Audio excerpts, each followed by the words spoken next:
Welcome to the Time Excellence Show, episode 113. Hi, I'm Douglas Calvin, and on the Time Excellence Show, we prospect for time, discovering nuggets of time opportunity to make more of a difference in your organization, your career, and your personal life. Today, we have a great show. I'm excited about this one because we're going to be talking about signaling.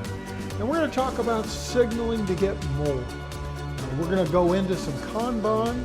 I know that's a buzzword, but bear with me. This is useful for everyone. This is how we replenish, and it's going to be a very simple explanation of a not too well understood concept. In segment 2, though, we're going to dig a little deeper. This is a geek warning. This is going to be for geeks. We are going to do Kanban calculations in Excel. So I know a lot of you, that's exciting, but many of you also, that may be a little much. So I've divided it into 2 sections, and we're going to be covering them piece by piece so that we fully understand the basics of Kanban replenishment and why it's so important. Signaling for more is a concept that could be applied more at home, more at work, more in our volunteer work. Everything we do could use Kanbans more because what it does is it helps us be effective. It keeps us, in most cases, not always, there's nothing 100%, from running out. And we want to talk about that today, and we want to really delve into it to a little deeper level than we typically would. Okay, so let's get going. We're going to be starting with a simple understanding of the challenge. That is that almost all tasks use Kanban and use materials. I think I said that wrong. Almost all tasks use materials. We hope in the future we will all use Kanban. And you know, running out of material costs both time and money. And it's that piece that Kanban delivers some interesting choices for us. You know, we could choose to do nothing. We could just sit back and say, you know, it is what it is. And we won't run out. We're going to send someone up to the store, or we're going to emergency air freight that part in that we need. And we're just going to keep doing things differently and just muscle it through. Well, you know, that's what a lot of organizations do. Maybe not intentionally, but that's the result. That's what they end up doing. Many organizations try to forecast. And if we forecast how many we're going to use, we usually have too much or too little all too often. It's that forecast that when you really stand back doesn't even make sense. If I use milk at home and I forecasted it, okay, I'm going to bring a gallon of milk in every week, just bring it in. A gallon, I don't care what else is going on, we bring in a gallon a week. And that's what a lot of businesses do. They put out these blanket orders and they just do a release and this stuff's just coming in. They end up expediting to get in more when demand goes up, and they also push it back. Oh, don't send me that, because we're not ready for it. Well, all of that waste, all that needless effort can be solved with a simple process. And that simple process that we're going to be looking at today starts its conceptual understanding with the word pull. So we don't push out a forecast and push it on the business or push it on our house. What we do is we pull. When things hit a level, when we use up whatever that product or part is, we get more. Pretty simple. If we speed up the usage, it will speed up the ordering. And if the usage slows down for any reason, it will slow down the ordering. And what we end up with is a nice system where most of the time we won't run out, and we minimize the cash piece, the money tied up for the future. So what a pull does is buys or makes, depending on how we get it, based on usage. That's a key principle. So this fancy word Kanban, what is it? Well, basically at its core, it's just a buzzword that means signal. It's a signal to do something. It's a signal to act. And when we put those signals in, whenever something is needed to be done, it will let us know. And it's quiet if there's nothing to be done. The characteristics of a Kanban signal, which that signal would say, bring me more, make more, I need more in the near future. Those characteristics include sending a signal. There's something that lets us know. It's a visual, it's an audible, it's something that quote unquote trips and says, do something, because if we don't, we're liable to run out in the near future. The signal also is a request for action. A signal without action doesn't make much sense. It really is useless unless we put an action in front of it. So always when we have a signal, the owner that sees that signal owns the next action. And it may be a whole series of things, but we want to make sure that we do go after that action. And that action results in more material arriving at the requested location sometime in the future. And that sometime is a planned event. So we get that in the future. If I run out of milk at home, or if I get low, I want to be able to go buy it, get it back before I run out. Your kids, if you have them, may use it. It's a simple concept that we're all familiar with.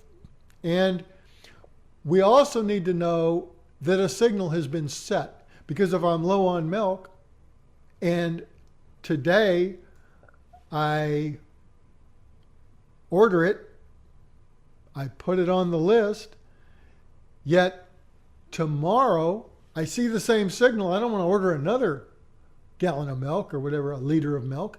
I want to know that I've already sent a signal. So we want to make sure that we know the signal's been set. And the easiest way to understand all these seemingly complex rules is to do a simple example.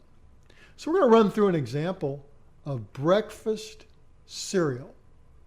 So imagine I have a cereal. Imagine you have a cereal that you like for breakfast. You really love this cereal, and you don't want to waste a lot of money piling up boxes of cereal. You don't want to run out, and you want it as fresh as possible. You don't want stale breakfast cereal. So that's what we're going to look at in a little bit of a detail. So the concepts that we're going to be looking for as we go through this example are, yes, we're going to send a signal or trip it. Something's going to happen. That action's going to result in more material coming. And in the interim, we're going to know that we sent that signal. And the best way to do it is to start with a simple example. Okay, I'll call it my favorite cereal. You're the my, I'm the my. It's my favorite cereal. And that cereal comes in 24-ounce containers. And I just don't want to run out of that. When I get up in the morning, I'm kind of groggy. I want to have my cereal in this example. And to do that, I want to send a signal.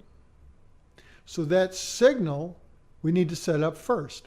Well, imagine the box of cereal that I want to put it on my list before it runs out. If I wait till it runs out and then put it on my list, I'm either going to be without it if I don't go to the store somewhat immediately, or I have to run to the store immediately. Now imagine you have 200 items at home that you like to keep in stock. Well, you don't really want to be running to the store every time.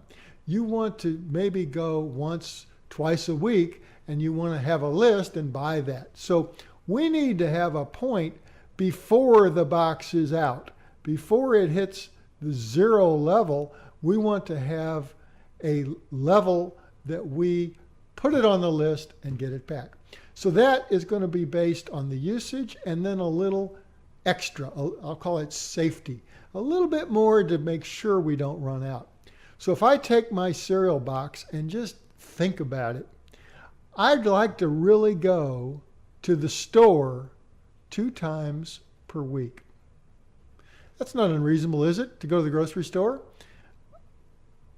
We might want to go more often. We might want to go less. But in my case, my wife and I, we end up going about 2 times a week. Well, that means that I'm on average doing a trip every 3.5 days, twice a week. So it's pretty simple. 7 divided by 2 times is equal to 3.5. Well, I'm going to round that up to 4 because I think simply. So how much cereal would I use in 4 days? Well, I estimate that, I might use about 1/3 of a box in 4 days. I may fill the bowl a little more in one day, middle less in another day. So the 1/3 would be my usage.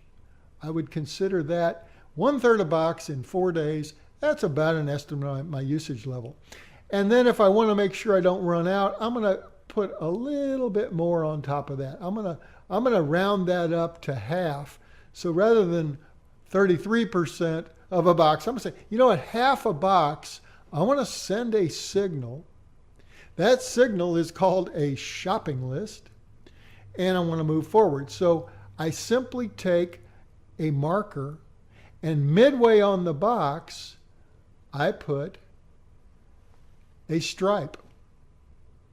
That stripe is an indicator of where I want to order. Now the box is full at this point. I haven't eaten any cereal out. I open it and I pour some cereal and I use it. Time goes on. Next day I pour some. It's I can see how much is in there, and at a point that level decreases, keeps going down, and finally I get somewhere close to half. Well, that halfway point is a point I want to send the trigger. So what I will do is I will then say it's halfway, I need to add it to the list. So I will add cereal to my shopping list. Now we talked earlier, there's a concept, I need to know the signal was sent. So I will also, remember that mark I put on the side of the box? I'm going to put a check mark on the side of the box right above that mark, and that check mark says, got it, it's on order. I've added it to the parts list. And that addition to the parts list allows us to know when I come to eat the next day, hey, it's below the mark. Oh yeah, it's got a nice checklist, check up by it. I know it's already on my list. I don't have to worry about it. It's a signal that's gone, and I know that it went. So that's a good thing. Eventually, the buy time comes. So the day that we're going to shop, either myself or my wife, we take our list. Well, we added cereal possibly to the list when there was eggs already on it. Well, by the time we go, there's other things. So think about, there could be eggs, cereal, bread, but the key in this case is this cereal is on there, and other Kanbans may have tripped, but we've got the cereal, and so we will put that cereal in the basket. We will buy it. We've got our list with us. We are buying it, and as we're doing this, that level has continued to go down below the halfway point on our cereal box back at home. Well, that cereal box finds its way back home, and we will put it behind the box that hopefully still has a little bit of cereal. It could, by this time, it's probably down pretty far in the box. So we put it behind, and we now have a box in front that we're eating out of, and we have a full box behind. The box in front has a check mark saying, hey, I signaled a replenishment. And the box behind that just came in, we add a 50% mark, just a simple felt marker mark right across it. That's our indication of where we want to send another signal when time comes. Well, we've got the 2 boxes there. The next day we start using cereal. Oh, we'd only poured a part of a bowl. We open the new box and pour it, and what we end up with is 1 box again. The other box is empty, and we're right back where we started. We've got a full or nearly full box. We've got a signal waiting to happen again, and we didn't run out of cereal, and we didn't have to work hard to do it. It automatically went on the list. So you see the progression. That progression will repeat. And all we have to do is set up the same type of thing for various items, and those items that we always want to have in stock. It may not be that special spice that we bought for one recipe. We don't always want that, possibly. But your basic foods that you want to always have in stock by putting a simple Kanban. Now, let's go to the office. Same thing. Hey, let's go in the office. Your copier paper, your toner for the copier, the printer inks, all these pencils, pens, all these other things. If you don't want to run out, simple signals like that. And let's just review. We based that signal on how long is it going to take us to get it. In our example, it was 4 days because we didn't want to go every day. And we calculated, or we estimated, the amount we would use in that 4 days. And then we added a little more just to be safe that we would have enough. Hey, it's simple. It's powerful. In the factory, the same would apply. We have parts coming in. We set these levels. We know our usage rates on average, but we don't act until we get a signal. We are now in control. Our inventories will be between known points, and everything will run as smoothly as possible. And what could throw it out is an abnormal demand, a big spike that we have to just watch out for. But 95, 98% of the time, we're good because our Kanban pull was based on usage, and we acted on usage to get things done. So keep this in mind. This is a basic explanation of Kanban and how to think about the amounts we would need to use. And it's one that will help in your career. It will help in your home. It will help in your business life, because you will not run out.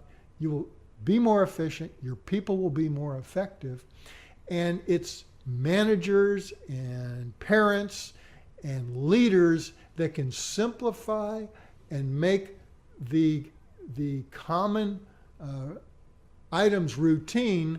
We can then spend more time on the difficult, challenging tasks that we face. Kanban. Think about it,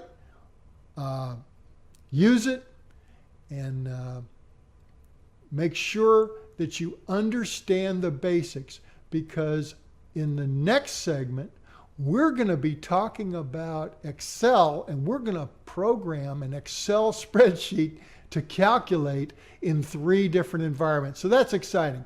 So stay with us, and we hope this has been useful for you. I'm Douglas Calvin. We'll be back in just a moment.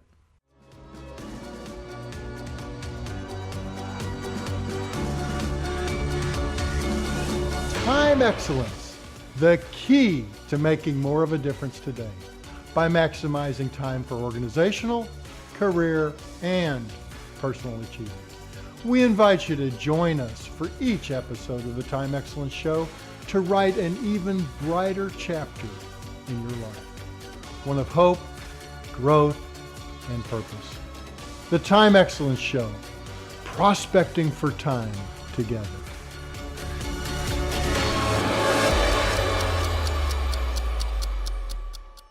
Welcome back. I'm Douglas Calvin with douglascalvin.com, and we are entering a great session of Kanban calculations. So I've got a geek warning. We're going to Excel, and if this is not your thing, if you're not technical, if spreadsheets are not your area, warning, this may be boring for you. For others, I think it's extremely useful. For those that are leaders, managers, that have a technical background and that need to calculate Kanbans, which is, from our previous session, you know, it's a pull system to pull material in, but those levels have to be estimated and calculated, and that's what we're going to do today. We're going to be looking at calculations in Excel, and we're going to be looking at 3 examples. We're going to look at a home example, we're going to look at an office example, and we're going to look at a factory example. So we're going to try and put some depth to our Excel programming, but it's going to be at a somewhat high level because it's the foundations that we build for our own custom use. And speaking of our own custom use, we're going to have a disclaimer. You know, this is for example only. I'm doing this live. I don't have anything pre-done in this spreadsheet, so I could easily multiply something times 10 when I meant 1. I'm going to be putting the principles out there, talking through it, so you use it for your benefit. And it's going to give you some thought processes, how I like to set things up, how I've done this for many years, and how customers and clients have benefited from it. So be sure to validate your equations for your use. I have a spreadsheet that we're going to be using, and if you're in listen mode, I'm going to describe it as well as I can to keep you up there if you're just listening to the podcast version of this, because I do think there's definite benefit with it.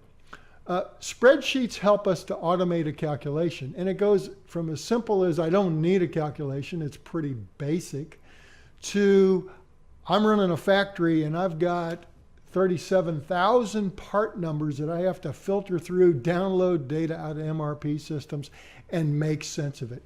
The higher the level, the more programming equations you need. So we're going to stay at the core level, the basic level. We're going to start with that example of cereal at our home. How would I calculate that? And if I can calculate that, I can calculate paper at a office. How am I going to replenish my paper from an office? And how am I going to calculate the part needed for a higher volume production item?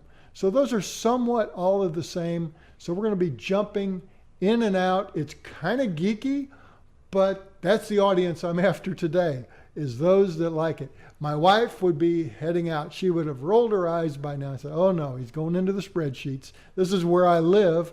But most of my content is at a simple level. So if you watch my videos at douglascalvin.com and listen to the podcasts, they are at the basic level to spread the understanding to all types of leadership, all types of employees, all types of homes, so that it can be effective. So let's get started with that explanation. And again, check all the things. And this is just how I do it. The reason there's no perfect spreadsheet for everyone is that everyone's situation is different. Everyone's situation is unique. So in column A, I'm going to put the number. I just like to start off, and I'm gonna bold that and put the number, and it's just 1, 2, 3. We talked about we're going to do 3 examples. And I'm going to kind of pretty it up, make it centered, and say, okay, there's going to be 3 examples, and I'm going to put some basic data. We're going to probably use 10, 11 columns, and just get how would I think about calculating a Kanban, and Try and touch a variety of worlds. Well, some areas have part numbers. So I'm gonna have column B, I'm gonna call part number. Don't have to use it, but a lot of them will. And column C, I'm going to put part description. Okay, so there's something we're needing to replenish, and that type replenishment is going to be common across all, but I'm going to do 3 types of examples. In fact, to keep track of it, I'm going to put a column that just says, you know, what type am I going to do? Well, let's do a home. First off, we'll do a home example in column D. We're going to also do a office example, and we'll do a factory example as we've talked about. In the home, we're going to do that cereal, that favorite box of cereal, and see how we would replenish if I was at home and needed to replenish for my family. How would I replenish cereal? Office, let's do copy paper. That's always running out. It's amazing to watch people stand around and go, oh, I thought someone ordered it. Oh, we're out. Oh, we can't do anything. Oh, it happens with a lot of items. And the third item then in column C is we're going to be looking at the part description. We're going to do just a part, okay? So we've got cereal, copy paper, and part. Well, let's do better than that. Maybe we're going to call this a bracket. There's a bracket that we buy that we need in our factory. So home, office, factory. That kind of gives us some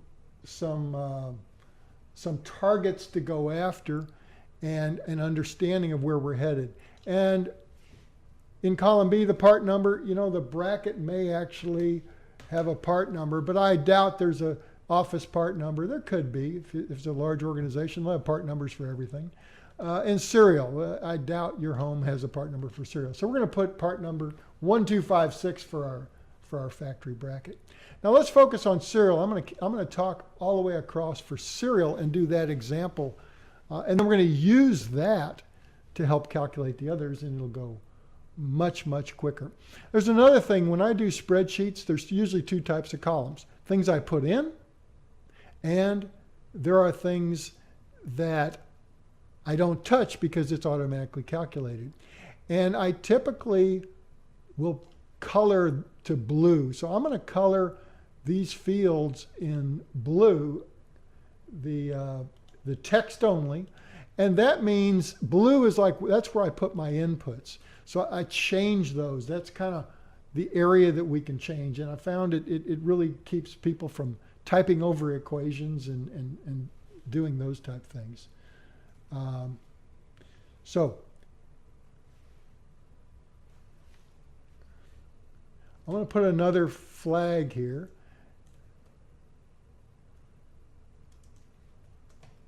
A Kanban and a buy special. Now this is going to get a little wide, so I'm going to go in and change my alignment, and I'm going to allow some things to happen here. I'm trying to.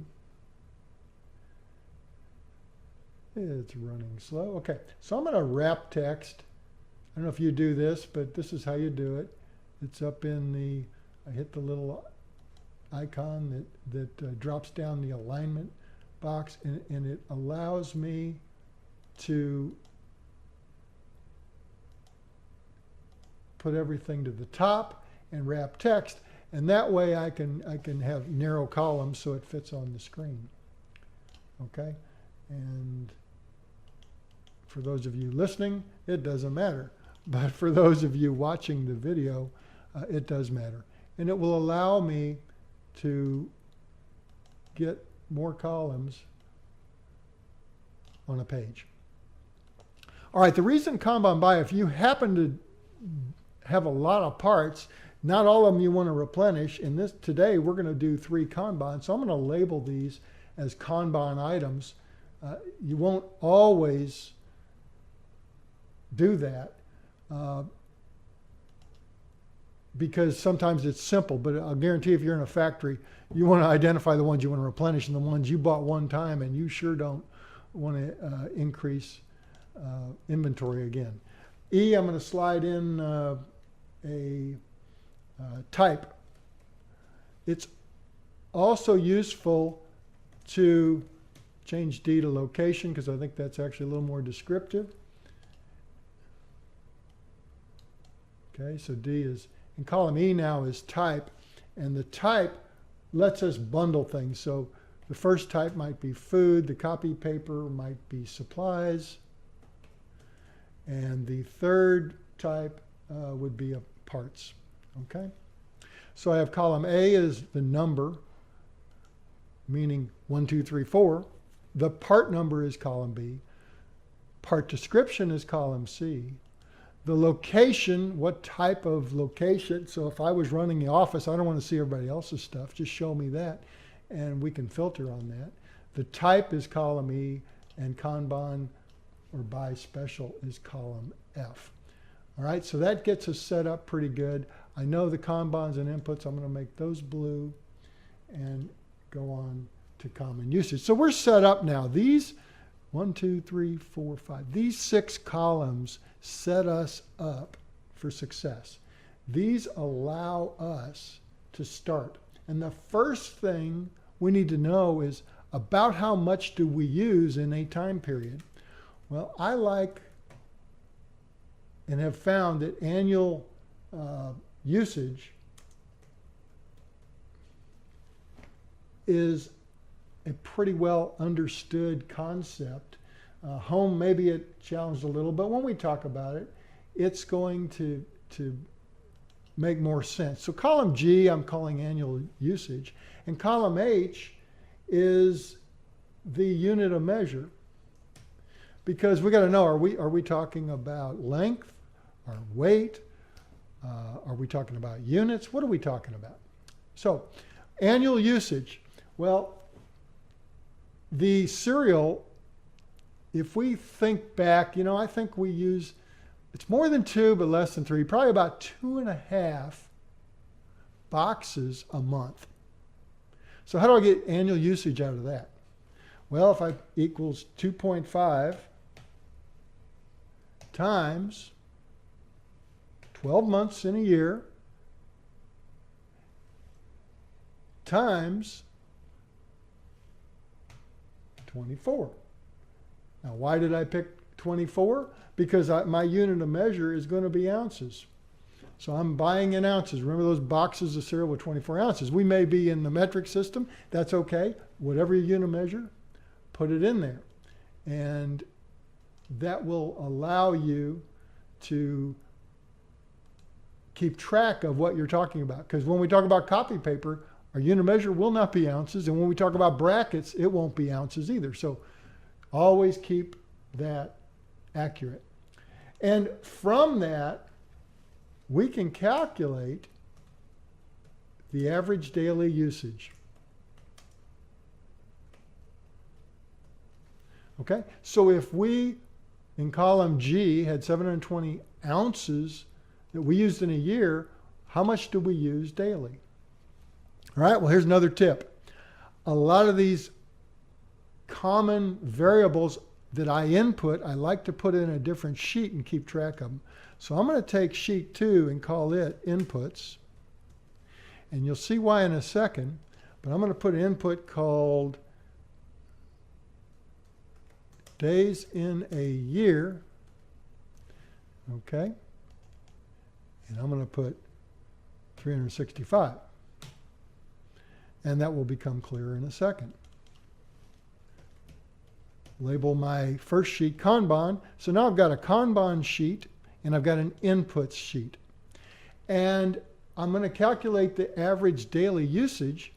And I know I use 720 ounces a year. So if I put in column I, and I'm actually in row 2, but this whole row 2 is the cereal, equals the G2, or 720, divided by that input, 365, back on the other sheet, which is B2 in this example. And it will tell me how many I use, which comes out 1.97 ounces every day. Now, let's talk a little more why I put that in another sheet. There are some operations that don't use 365 days for a year. You say, well, it's universal. No. Some MRP systems and some businesses work on how many work days. So if I put in like 250 work days, which would be close to an accurate work day if you just worked 5 days a week for a year minus holidays, you see the calculation changes for our average daily usage to 2.88.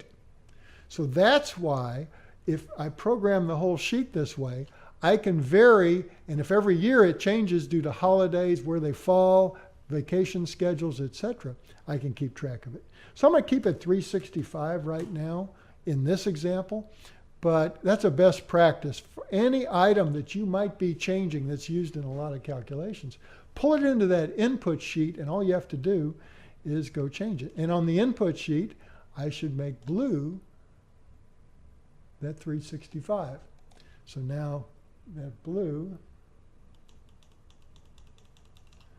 is 365, and let's just do that. All right, I'm going to leave the average daily usage, I2, black because it's calculated. I don't want to get in there and type over that thing. I want to leave it as is and take that data and use it for other things. All right, what would be the next thing we need to know? Well, I know my daily usage, and in our example of cereal, let's review what we want to do. We want to go in twice a week. We want to go in to the store 2 times a week to do our shopping. We don't want to run to the store every time we run out of something. So we're going to take a 7 divided by 2, or 3.5 days, round it up to 4. Every 4 days, we want to plan on going to the store. And it's that time period that allows us to calculate how much usage of cereal in that 4 days do we use. So let's take a look at that, and we'll call this usage within lead time. I'm going to abbreviate lead time with LT, and we'll calculate that. So if the usage is in lead time, well, if we use 1.97 in this example per day, and we know our lead time, so I'm going to insert a column before the usage within lead time, M and J now. I'm going to put my lead time, and just so I don't get messed up, I'm going to put days. My lead time in days is going to be 4 days. So if I know I use 1.97 a day, and it could take me as much as 4 days, then I could multiply those two and get how much I use. So in K2, I'm going to multiply I2 times J2 to get K2. But the English version of that is I'm going to multiply the average daily usage times the lead time in days, and I'm going to get how much I use within those 4 days, which is 78904. Well, that's a lot of decimals. I don't want to look at all those, so I'm going to knock that down to 2 decimal places. Okay? So we now start seeing a picture of, we see a picture of the usage rate. So 7.89 ounces we need every 4 days, which is in our replenishment time. We could leave it at that, but if we don't want to run out, there is variation in life. Things don't work the way we think. And so what we want to account for is we want to account for variation. Variation in demand. Maybe I'm hungry that day. Maybe a friend's over stayed the night for the kids, and they're eating more cereal. But variation. We more one day than an average, less another day. So it's that variation. Also, we may not get to the store in that 4 days. We may need an extra buffer day in there. So we want to put a little bit of factor of safety. Now that's a decision that we have. That's a decision, blue the lead time because that's an input. That's a decision we make. Okay, so 7.8904, so I'm going to knock it down to 2 decimals, as we said, is the usage within lead time. Well, we also talked about we have to add this safety stock. So the safety multiplier is what I will put in next, and that's going to give us that little bit of extra should we choose to use it. That's the question. And I'm going to put a 1.5 in the L2, which is the safety multiplier for the food and for our cereal. And that'll allow us to calculate that extra. And so our Kanban quantity multiplies those two together. So if we take the 7.89 cell times the safety multiplier cell, we will get 11.8356.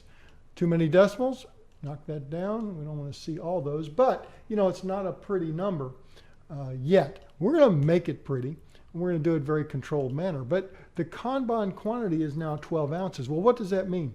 That means at 12 ounces, we should order more, and that should last us with a little extra, even if it took us 4 days to go to the store and come back with that replenishment. It should last us that time, and the Kanban pull system has worked. So anyway, that's what the 11.84 is.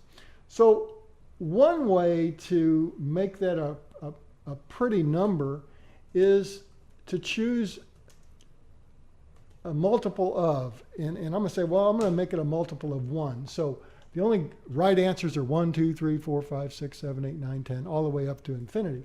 So there's a function in Excel that will allow us to round that up, and it's a little more flexible than just a roundup function. So the final Kanban quantity, we don't want 11.84. I mean, you can sit there and look at it and say, hey, just 12. 12 is what we want. Well, how do we get 12? Well, I'm going to use a function I use occasionally. It works pretty nice. It's called ceiling. Maybe you've never seen it, but ceiling, what it does is it finds the closest number above your number in the multiple of the number that you choose. So in this case, what's the ceiling? M2. Put a comma and say, I wanted a multiple of cell N2, as in Nancy 2. And what it'll do is round it up to 12. The advantage of that is if you said, well, I want it in tens, then the multiple of, I could put a 10 in there, and it'll change your final Kanban quantity to 20. Because if you take 12, find the closest multiple of 10, it's up to 20. And it'll come useful in some of our other examples. But right now I'm going to leave it at 1, and it acts like a roundup. So our final Kanban quantity is 12. That is what we want for this example. And again, that's where I would put the line on the cereal box. When the level got to that line, I would put it on the shopping list. I would mark the boxes. I've already ordered this. We would go to the store within the next 3-4 days. Hopefully the next 4 days, we would go to the store, buy it, bring the box before we run out, because we've calculated, and almost all the time we'll have a little extra, and then that box will get used until it's gone. And the next day or two it'll empty. We move it out of the way, and we have a new signal waiting to happen. So that is how it works. All right, let's go fix one other thing, because we're going to now use these equations and use them in the other rows. But there's one thing I need to do is this average daily usage in I2, it calculated fine, but when I drag it, this B2 is a single cell in the input. B2, I want it to stay B2. And if you recall in Excel, I want to put dollar signs in front of the B and dollar signs in front of the 2, such that it won't change when I drag it. So when I drag that down, it won't change. Now this could get a little messy. I'm going to drag columns G through O on row 2 down, and we'll see. We drug it down to 3 parts, and some things iterate up, and we just fix those and just make sure everything's working well. So our safety multiplier, it took our days 4 and went 4, 5, 6. We can fix that real quick. Sometimes it's easier to paste. I drug it. Sometimes you can paste. But now we're getting the same answer all the way, which is good. Now they don't fit our situation, because copy paper is not the same. We're not in ounces, but what it shows is our math is the same. So I'm going to go ahead and very quickly lock the windows off for those of you watching this on the broadcast, on the video, so we can actually use the usage. All right, let's do, our equations are working. Everything is situated now, so we've got everything the same as in every row, and now we're going to go in and change it. Remember, the blues should allow us to know what we're supposed to change. Once your spreadsheets are set up, you've got things blued. I just changed column N, the multiple of, that's something we can choose. And the safety multiplier, okay, so we're good. All right, let's talk about copy paper. Well, in our example, we used 3 boxes, and I'm talking about the big boxes, the copy paper boxes, the one that have 10 reams in it. We used 3 of those every month. So in this case, it would be equal to, the annual usage in column G would be equal 3 times 12, or 36. And it's no longer ounces. I'm going to call it each and change the description to copy paper box. It's the whole box of copy paper. And we now have 36 each. Well, it went and found the daily usage, so it means we use 0.1 of a box. Well, let's think what that means. There's 10 reams in a box, so 0.1 means we use 1 ream every day in our office. Okay. Lead time is not 4 days. We can get that quicker, but don't want to run to the store every time. But we make a call, and they're delivering to our company every day. So we can get it in, say, 2 days. So we're going to put 2 days in our lead time days in column J. We're going to lower the safety factor. Safety factor is a whole course on itself. It can use statistics, etc. We're going to keep it simple today. So the limits are at 1. If I put a 1 in there, means no adjustment, no safety factor. But you know, making copies is important to our business. It's important to our customers. So I'm thinking that, you know, something like 1.25 might make more sense. It's not as critical as possibly the cereal, where I did not want to run out. But we know from history that 1.25, we can pretty much get it. In a worst case, we can get it fairly quickly or just run up to the store. We don't want to do that. That's a waste, but that's what we want to do. So let's go through the data. It's a copy paper box. We use 36 boxes annually. We use 1/10 of a box or a ream every day.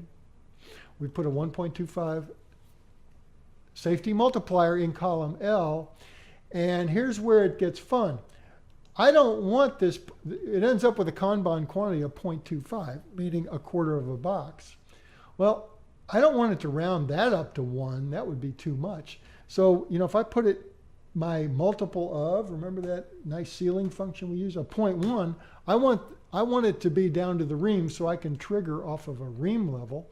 And there it says, oh, okay, I'll take the 0.25 up to 0.3. So what this would be is we want to trigger at 0.3 of a box or 3 reams. So I can stack up my paper, and on the last 3, all I have to do is mark that one or stick a card in and say order here. So when I get down to 3 copy papers, in this instance, this would probably be a small office at this usage level. When it gets down to 3, I put an order in, and that 3 will be able to sustain me until that order comes in. So you see, it's the same math, but we had different decisions to make along the way. So that's a great example. And we may be using a card for that one. Last example, we're going to do the bracket in the factory. And this one we just downloaded from our MRP system or our business system. And we used 3,000 of these brackets. We use 3,000 brackets every year. We defined our year, it found it. But this lead time, these brackets don't come as quick as the others. This lead time is out there a whole lot more. It takes us 4 weeks. So 4 times 7 days a week. It takes us 28 days from the time we order to the time we get it. So it changes the math, 28 days lead time. And we're kind of in the middle on this. We're going to use a 30% safety multiplier, which is in column L. So each seems to work. I'm going to leave it as 1. So here's the deal. We use 3,000, which means 28 every day of this bracket. We're going to put a 30% safety stock on it. And it calculates purely to 299. That rounds up to 300. So when we get down to 300 brackets, that will allow us to order and get the bracket in time before we run out. And we've got some cushion in there. We've got the difference between 300 and 230, so about 70. We have about 70 extra brackets. If usage or the supplier was to go off track a little bit, we hopefully would make up for it. So that is pretty fun stuff, and it allows us to calculate, and hopefully you got some live example of how this can work for you. Now again, use your examples and do that. This is what I do. I've done it for years. I do consulting. I come on site and we take the situation at hand and we program it. So there's no sheet that fits all. It's a logic, it's a knowledge, and you customize it in many ways. We could go a whole lot further, but this is probably more than you bargained for today in one sitting. So we're going to stop right there with the Excel and look at the results and learn from it. So we want to remember our challenge is always to use our time opportunities the best way that we can. And to do that, we want to take some action items. We don't want to just do things. We want to do action items. So let's go through those. First off, hey, explain Kanban signaling to someone else.